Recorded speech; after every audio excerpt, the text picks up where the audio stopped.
বন্ধুরা কেমন আছে সবাই? আশা করছি সবাই ভালো আছে। আর আজকে আমি ইন্ডিয়ান ফুটবলের আরও কয়েকটি আপডেট নিয়ে চলে এসেছি। যেমন কালকে সুপার কাপের ফিক্সচার বেরিয়ে গেছে। তো সুপার কাপের ফিক্সচারে একই গ্রুপে মোহনবাগান এবং ইস্ট বেঙ্গল আছে, এবং সেই ডার্বির মধ্যে যে জিতবে তারাই সেমিফাইনালের টিকিট পেয়ে যাবে। তো কি করে সেমিফাইনালের টিকিট পেয়ে যাবে, জেতা মাত্র সেমিফাইনাল টিকিট কী করে পেয়ে যাবে, এই ভিডিওতে আমি সম্পূর্ণ এক্সপ্লেন করব সুপার কাপের ফিক্সচার।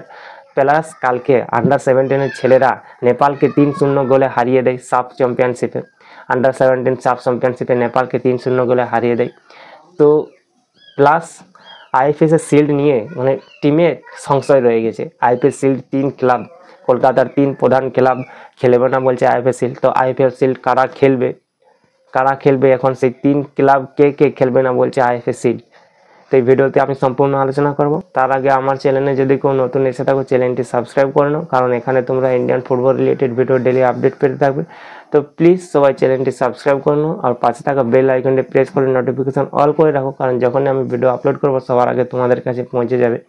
আর ভিডিও যদি হয় ভালো লাগে লাইক আর কমেন্ট করতে ভুলো না, ঠিক আছে? তো চলো ভিডিও শুরু করা যাক। তো প্রথমেই আমাদের যে আন্ডার-17 সাব চ্যাম্পিয়নশিপের সেমিফাইনাল ম্যাচ ছিল কালকে নেপালের বিরুদ্ধে, তো সেই ম্যাচ নিয়ে কথা বলি। তো কালকের ছেলেরা দারুণ পারফরমেন্স করেছে। আমরা তো দেখছি যে বিবিয়ানো ফার্নান্ডেজের আন্ডারে আমাদের আন্ডার-17 ছেলেরা অসাধারণ পারফরমেন্স করছে, দারুণ পারফরমেন্স করছে।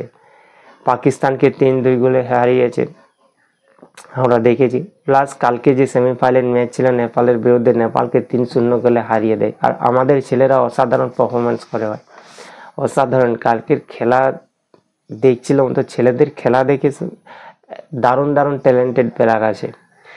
এই প্লেয়ারগুলোকে যদি প্রপারভাবে গাইডলাইন্স করা হয়, প্রপারভাবে যদি ট্রেনিং দেওয়া হয়, তাহলে এরা যে আমাদের ইন্ডিয়ান ফুটবল টিমের ভবিষ্যৎ, এরা যে আমাদের ইন্ডিয়ান ফুটবলে বেটার কিছু করবে, এটা এই আন্ডার-17 ছেলেদের কাছ থেকে একদম আমরা সেটা স্পষ্ট দেখতে পাচ্ছি।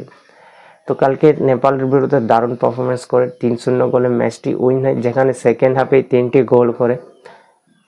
কিন্তু ভাই ফার্স্ট হাফে ওদের 12 নম্বর জার্সিধারী একটা যে শট নিয়েছিল, অসাধারণ শট নিয়েছিল ভাই, যেখানে গোলি অসাধারণ সেভ করে অসাধারণ ক্লিন সেট রাখে, দারুণ শট নিয়েছিল।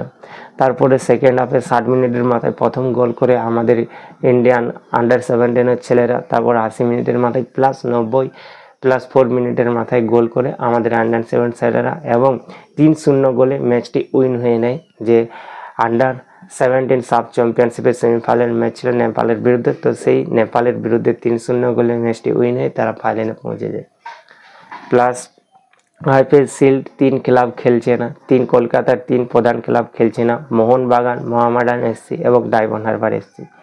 তো ডায়মন্ড হারবার এফসি তারা তো আগেই জানিয়ে দিয়েছে যে তারা আইপিএল শিল্ড খেলবে না, কারণ তাদের পুজোর ছুটির কারণে অনেক প্লেয়ার পুজোর ছুটি নিয়েছে। তো তার কারণে তারা প্রপার ট্রেনিং এবং ম্যাচ খেলতে পারবে না, অনেক প্লেয়ারকে পাবে না। তো সেই কারণে তারা তো আগেই জানিয়ে দিয়েছে যে তারা আইপিএল শিল্ড খেলবে না, সাথে সাথে মোহামেডান এফসিও খেলবে না বলছে। আর মোহনবাগান আইপিএল শিল্ড না খেলার কারণ হলো মোহনবাগানের ফ্যান বেস।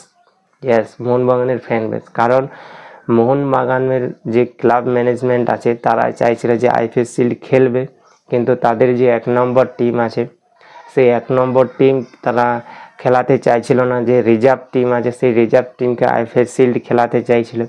তারপর মোহনবাগানের যে সমর্থকরা আছে, যে ফ্যান বেস আছে, তো তারা মোহনবাগান ম্যানেজমেন্টকে চিঠি দেয়। সেই চিঠিতে জানায় যে যদি তুমি আইপিএল শিল্ডে যদি 1 নম্বর টিম না খেলাবে তাহলে তুমি আইপিএল শিল্ড খেলোই না। কারণ তুমি যাবে আইপিএল শিল্ড খেলতে, ম্যাচ খেলবে, ডার্বি হারবে, তো যেটা মোহনবাগান সমর্থকদের কাছে অনেক লজ্জার বিষয়, যে ডার্বি হেরে যাবে। তো সেখানে তুমি অংশগ্রহণ করোই না, নয়তো তুমি 1 নম্বর টিম নামাও। তো এই জন্য মোহনবাগান আইপিএল শিল্ড না খেলার সিদ্ধান্ত নিয়েছে। তাদের ফ্যানদের কথা ভেবে মোহনবাগান আইপিএল শিল্ড না খেলার চিন্তা ভাবনা করেছে। যেখানে আবার সুপার কাপের কাল ফিক্সচার বেরিয়ে গেছে, সুপার কাপও আমরা ডার্বি দেখতে পাবো, যেখানে ডার্বির যে উইন হবে তারাই সেমিফাইনাল টিকিট পেয়ে যাবে। এস, কারণ গ্রুপ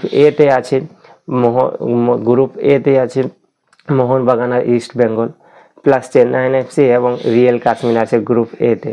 এবার যদি বলো যে এরা কি করে, যে গ্রুপ এতে কি করে ডার্বি যে উইন হবে তারাই সেমিফাইনাল টিকিট পেয়ে যাবে, কারণ আজ যে দুটো টিম আছে চেন্নাইন এফসি এবং রিয়েল কাশ্মীর আছে, তারা দুটি টিম উইক আছে।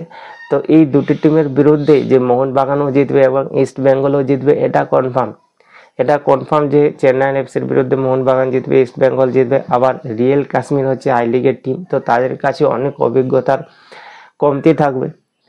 তো সেই কারণেও আবার মোহনবাগানের দিক থেকে মোহনবাগান জিতবে রিয়েল কাশ্মীরের দিক থেকে, আবার ইস্ট বেঙ্গলও জিতবে রিয়েল কাশ্মীরের হয়। তো সেখানে তারা দুটো ম্যাচ জিতে থাকবে এবং 3 নম্বর ম্যাচটি যে ডার্বি হবে 31শে অক্টোবর, যে ডার্বি হবে সেটা মাস্টলি উইন হতেই হবে। তাই মোহনবাগান হোক বা ইস্ট বেঙ্গলকেই হোক, যে সেমিফাইনাল খেলতে চাইবে সুপার কাপে, আর সুপার কাপের ফাইনাল উইন হওয়া মানে ভাই ACL 2 এর টিকিট পেয়ে যাওয়া। একবার ভেবে দেখো, তার মানে সুপার কাপ যথেষ্ট সবাই নজর রেখেছে, সুপার কাপকে যথেষ্ট সবাই পাখির চোখ করে রেখেছে। নর্থ ইস্ট ইউনাইটেড এফসিও পাখির চোখ রেখেছে, ইস্ট বেঙ্গলেরও আছে, মোহনবাগানেরও আছে। কারণ ISL হবে কি না যদিও এখনো পর্যন্ত পুরোপুরি কনফার্ম না। তো সেক্ষেত্রে যারা ACL 2 খেলতে চাইবে তারা সুপার কাপকে পাখির চোখ হিসাবে রেখেইছে।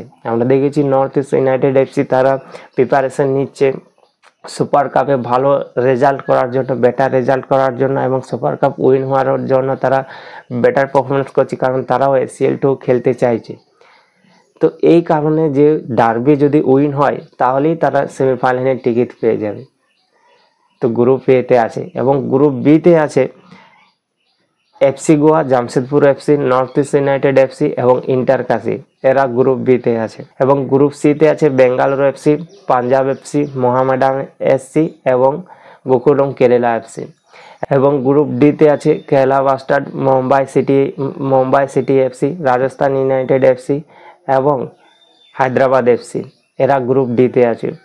তো ভালো যে যেখানে আমরা 4টে আই লিগের দল পেয়েছি, 12টা ISL এর দল পেয়েছি। উড়িষ্যা FC তারা সুপার কাপে পার্টিসিপেট করেনি, তাদের একটা প্রবলেম চলছে যে তারা অনেক প্লেয়ারকে স্যালারি দেয়নি। তো উড়িষ্যা FC ফিফা ব্যান হতেও পারে, আবার তারা যদি ঠিকঠাক প্লেয়ারদের স্যালারি দিয়ে দেয় তাহলে নাও হতে পারে। তো উড়িষ্যা FC তাদের একটা ক্লাব ম্যানেজমেন্টের বা ক্লাব প্লেয়ারদের মধ্যে একটা ঝামেলা চলছে, তো যার কারণে তারা সুপার কাপে পার্টিসিপেট নিচ্ছে না। এবং যার কারণে আমরা 12টি ISL ক্লাবকে দেখছি এবং 4টে আই লিগ ক্লাবকে দেখছি, যেখানে 4টে আই লিগ ক্লাব এসেছে রাজস্থান ইউনাইটেড FC এবং ইন্টার কাশি, রিয়েল কাশ্মীর, গোকুলম কেরালা FC। তো এই চারটে ক্লাব আই লিগ থেকে এসছে। টোটাল আমরা 16টি দল সুপার কাপে দেখতে পাবো, 16টি দল সুপার কাপে এবং গ্রুপ ওয়াইজ দেখতে পাবো। এটা সবারই জানা ছিল যে A-B গ্রুপ ওয়াইজ খেলা হবে এবং গ্রুপের যে 4টে দল টপ করবে, যে গ্রুপের 4টে দল টপ করবে তারাই সেমিফাইনাল খেলবে, অবশ্যই সুপার 4-এ পৌঁছে যাবে এবং সুপার 4 থেকে ফাইনালে। তো এটাই পুরোপুরি ফিক্সচার্ট হয়েছে, বা এটাই সুপার কাপের পুরোপুরি ফুল ফিক্সচার্ট এখনো পর্যন্ত বেরিয়ে গেছে AIFF এর অনুমোদিত যে সুপার কাপ। তো সেই সুপার কাপের ফিক্সচার্ট এই ইয়েতেই খেলা হবে। তো এটা পুরোপুরি বেরিয়ে গেছে বা পুরোপুরি ঘোষণা হয়ে গেছে। তো ভিডিওটি যদি ভালো লাগে লাইক করো, বন্ধুদের সাথে শেয়ার করো, আর কমেন্ট করতে বলো না তোমরা ডার্বির জন্য কতটা উৎসাহ আছো। তাই ইস্ট বেঙ্গল ফ্যান হোক এবং মোহনবাগান ফ্যান হোক, কারণ সুপার কাপ ভাই যথেষ্ট, সুপার কাপ উইন হওয়া মানে ACL 2 খেলা। তো ডার্বি তো যে দারুণ ডার্বি হতে চলেছে, আর এবারে দুটো টিমই পুরো পাল্লাতে ভারী আছে, সমান পাল্লায় ভারী আছে। তো ডার্বি যে একটা অসাধারণ গেম হতে চলেছে। তো অবশ্যই তোমরা কমেন্ট করে জানো কে কোন সাপোর্টার, কে মোহনবাগান সাপোর্টার, কে ইস্ট বেঙ্গল সাপোর্টার। অবশ্যই তোমরা এই ভিডিওতে কমেন্ট করো। তো দেখা হচ্ছে পরের ভিডিওতে, ততক্ষণ পর্যন্ত সবাই সুস্থ থাকো, ভালো থাকো, জয় হিন্দ।